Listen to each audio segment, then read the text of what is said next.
आगे बढ़ते हैं अगली बड़ी खबर संभल से, जहां पर सपा एमएलए इकबाल महमूद का बयान सामने आया है। दादा मियां मजार पर एक्शन के मामले में दादा मियां की मजार पर नहीं होगी कार्रवाई। अधिकारियों ने कार्रवाई न होने का दिया है भरोसा। मजार और मस्जिद पर कार्रवाई न करने का भरोसा दिया गया है। हालांकि इंतजामिया की ओर से इसकी कोई तस्दीक नहीं हुई है। बता दें कि तहसीलदार ने इंतजामिया कमेटी से मजार और मस्जिद को 15 दिन में हटाने का हुक्म दिया था और इसी को लेकर ये बयान सामने आया है। और बताते चले कि ये कहा गया है कि अभी सुनवाई नहीं होगी इस हवाले से। तो संभल से यह खबर आपको बता रहे हैं, जहां पर सपा एमएलए इकबाल महमूद ने यह कहा है दादा मियां मजार पर एक्शन से जुड़ा हुआ मामला है। दादा मियां की मजार पर कार्रवाई नहीं होगी। उनकी तरफ से कहा जा रहा है कि इंतजामिया ने उन्हें ऐसा भरोसा दिया है, बल्कि इंतजामिया की ओर से फिलहाल इसकी कोई तस्दीक नहीं की गई है।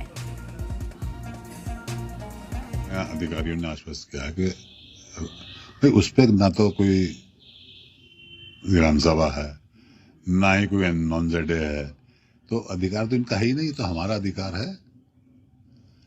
कि वो कब्रिस्तान में मस्जिद है या नहीं है। कब्रिस्तान है तो कागजों में कब्रिस्तान दर्ज है, उसमें तो कोई हमने जब बताया समझाया तो बात हो गई, उस पर कोई कार्रवाई नहीं होगी।